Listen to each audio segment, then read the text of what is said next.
তাহলে আজকে আমরা সিকুয়েন্সিয়াল সার্কিট পড়তে চলেছি।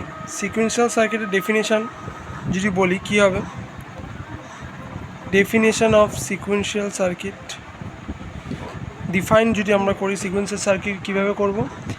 Sequential circuit sequential circuits outputs depends on present input as well as previous output। মানেটা কি, একটা সিকুয়েন্সিয়াল সার্কিট আঁকছি, ফর এক্সাম্পল এটা কি গেট, সবাই জানি আমরা ন্যান্ড গেট। এবার সিকুয়েন্সিয়াল সার্কিট কী করে হলো, সিকুয়েন্সিয়াল সার্কিট হলো না।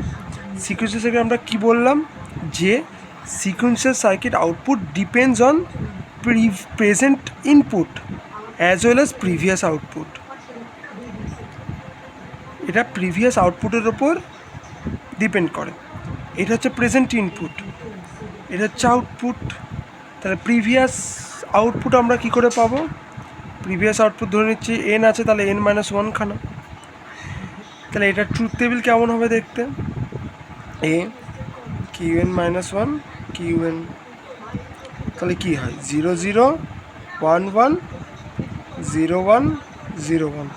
তাহলে ন্যান্ড গেটে কী হয় 0 0 1 হয়ে যায়, 0 1 1 হয়ে যায়, 1 0 1 হয়ে যায়, 1 1 0 হয়। ন্যান্ড গেটে আমরা জানি তো কী করে বার করে, ন্যান্ড গেটে যদি 0 0 হয়, 0 0তে কত হয় 0, তার বার 1 হয়ে যায়, সেই জন্য 1 হয়েছে। এরকম করে করে চারটে, তাহলে এরকম হয়ে যাবে। এটা হচ্ছে সিকুয়েন্সিয়াল সার্কিটের ধারণা। ফার্স্ট সিকুয়েন্সিয়াল সার্কিট আমাদের পড়তে হবে, মেনলি আমাদের সিলেবাসে আসে হচ্ছে কি কি, SR flip flop 2, JK flip flop 3, D flip flop 4, T flip flop.